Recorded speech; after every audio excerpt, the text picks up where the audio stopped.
Hi, I'm Dr. Charles Bradley, Domino Veterinary Hospital. Welcome to Friday. Welcome to Facebook Live. Great to have you here. We're going to be talking about something we talk about every day here at Domino, weight and calories. So dogs and cats are mammals. They're like us humans, and they very much share a lot of metabolic similarities. They have the same organs. They eat much of the same food, especially dogs compared to people. And we'll talk about cats and their nutritional needs separately. So weight and calories. So what are calories? So calories are like a measure of how much energy there is in a food. So the food comes into the patient, and the patient, the dog or the cat, has to burn up the calories with their metabolism, and that provides energy. It provides fire for the furnace. So if you ever have a situation where there's too many calories coming in for the furnace requirement or for the energy requirement, you're going to have some weight gain. Now, I remember when I took a year off from veterinary medicine and I was working actively in real estate, and I was doing a really physical job. And I also had the same experience when I worked on a dairy farm. My body was just using up calories like crazy. And I could just literally eat whatever I wanted, including sugars and such. And I lost a lot of weight. And when we stopped doing that level of exercise, when I went back to my normal lifestyle, the weight came back. So the calories that are burned is a big consideration in a dog's weight. So let's talk a little bit about dogs. So dogs are amazing creatures. They're very active mind. They have a lot of things that they like to do in a day. They like to solve problems. They like to review the scenery. They like to hear what the neighbors have to say. They like to do a lot of work. And unfortunately, many dogs don't get to do that much work. Of course, what I mean is lots of exercise, time with other dogs socially, and maybe free running in the fields and such. So that's where the calories come in. Now, every dog needs about 1 to 2 hours of vigorous exercise per day. So if you think about that, how many of us can do 1 to 2 hours of vigorous exercise per day? In my case, I'm here from 8 till 6, 7, 10 to 11 hours away from my home. I don't have a dog. I just can't have a dog. We have 2 cats. So the dog thing requires a lot of active management if you're going to manage the calories, because they don't need that many calories if they're not burning that many calories. So I wanted to talk about some scoring systems that are available. Now, there's something called the Body Condition Score, or the BCS. We measure that here at Domino Veterinary Hospital. I'll show you a little picture. I don't think it's going to come out, but you could Google that statement, Body Condition Score. So body condition scoring, it shows little pictures of different levels of each of the animals, and I'll explain how that works. So body condition score is usually taken out of a 9 score or a 5 score. We use the 9. So 5/9 is a perfect in the middle weight. That means that the patient or the dog or cat is perfectly symmetrical, and I'll tell you what a 5 is in a verbal picture. So when you look at a 5 out of 9 ideal body condition score or ideal BCS, you look at that dog and you say, wow, that dog looks really fit. That dog doesn't have any real fat on the ribs. There's nothing kind of hanging down in front of the back legs. He's tucked up like a racehorse, and that's as seen from the side. You'll also see that there's no fat around the base of the tail. Like, you can actually grab the base of the tail and pick it up. And the general picture from above is like an hourglass shape. So if you're looking straight down on top of your dog, you'll see a girlish waist in front of the back legs, and that little inward curve is normal. That would be a body condition 5. Now let's say we go to a 6. What'll happen is, like many of us humans, there'll be a little bit of fat on the ribs. The racehorse thing will be much less of an incline. It'll be more straight. And as we get higher, there'll be some belly fat that hangs around. You may not, say in a dog that's 7 or 8 out of 9, you won't be able to even touch the ribs. And a 9 out of 9, boy, that's a sad thing. That is the dog that looks like a sausage. Or it looks like it's a cat who has a head that's too small for the body. The body is like a big round, put this paper down, It's like a big round straight pipe. And in dogs we call that boxcar straight.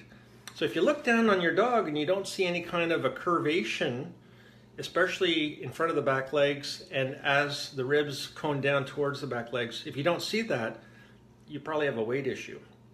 Now let's talk about cats. Cats on the heavier side, they will have the same rib fat, but if you kind of lift the cat up and look at his belly, he'll have a lot of belly fat, and I call that the baggage, the little baggage that jiggles. That would be a sign of an overweight cat. So most of the pets we see are grade 6, 5 is the sweet spot, so 5 out of 9 is the sweet spot. When we get into 8 and 9, we call that obesity, and that's a real big issue.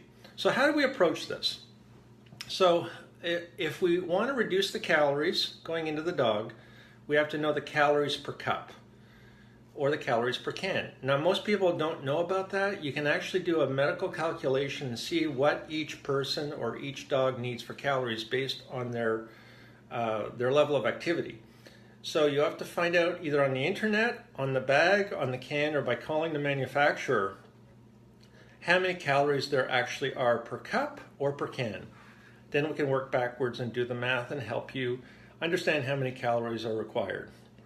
Now with cats, they are not omnivores, so we'll touch on that in a moment, and I'll explain what dogs and people can do. They can eat anything basically, vegetable and animal.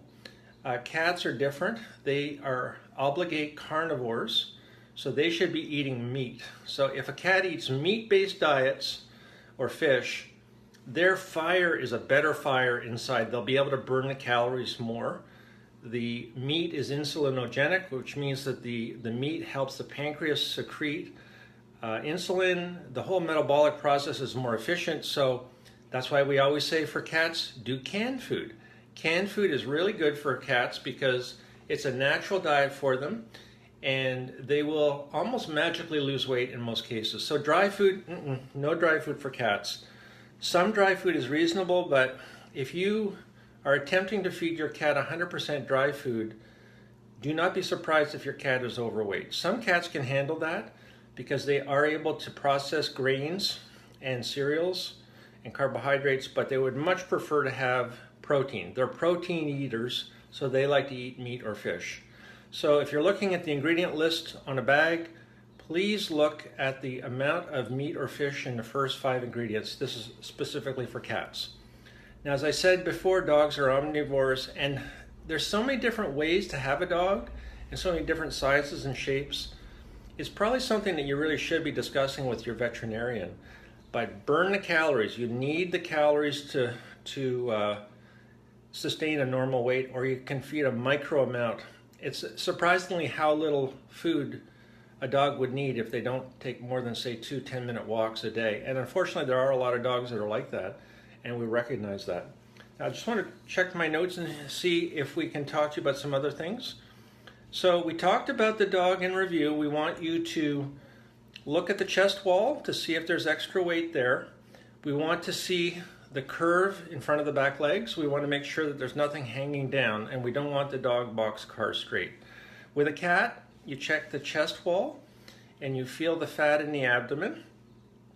And they are carnivores, so they like canned food. Dogs can have canned and dry foods. And a last word on calories, treats. Boy, that is a huge area. I was checking the calorie content of some of the treats, and you can have anywhere from 40, 60, all the way to 120 calories in a single treat, a single dry treat.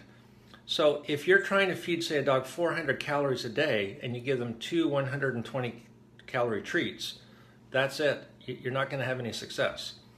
Now, my friend today, TJ, was telling me that he has stopped giving his pup the extra stuff off the table right away. Big difference. Walden has already lost weight, and I'm sure they're very proud of that, but it takes discipline. As he recounted, the dog looking at you saying, "Oh, please, I need some food, I'm starving." That's really hard to resist against. So it's the same battle, but I think your easiest way would be to just ramp up the exercise. It's great for mental health. All of these ideas are very fundamental, easier said than done. And lastly, we do have limited calorie dog foods that are by prescription only. and the popular ones are called WD and RD. Those are the ones that we usually talk about. If you have a situation where you just need to get weight off, those are good to do as well. So tell me your stories. I love to hear from you, especially on weight, because it's a very encouraging thing to tell a story like we just told, to show other people what your experience would be or what their experience would be expected to be. So I thank you very much for contacting us through this medium. It's a great feature. Share this with your friends, and we're always here at Domino Veterinary Hospital to help you. Meanwhile, I'm Dr. Charles Bradley. I'll see you next week. Thanks very much.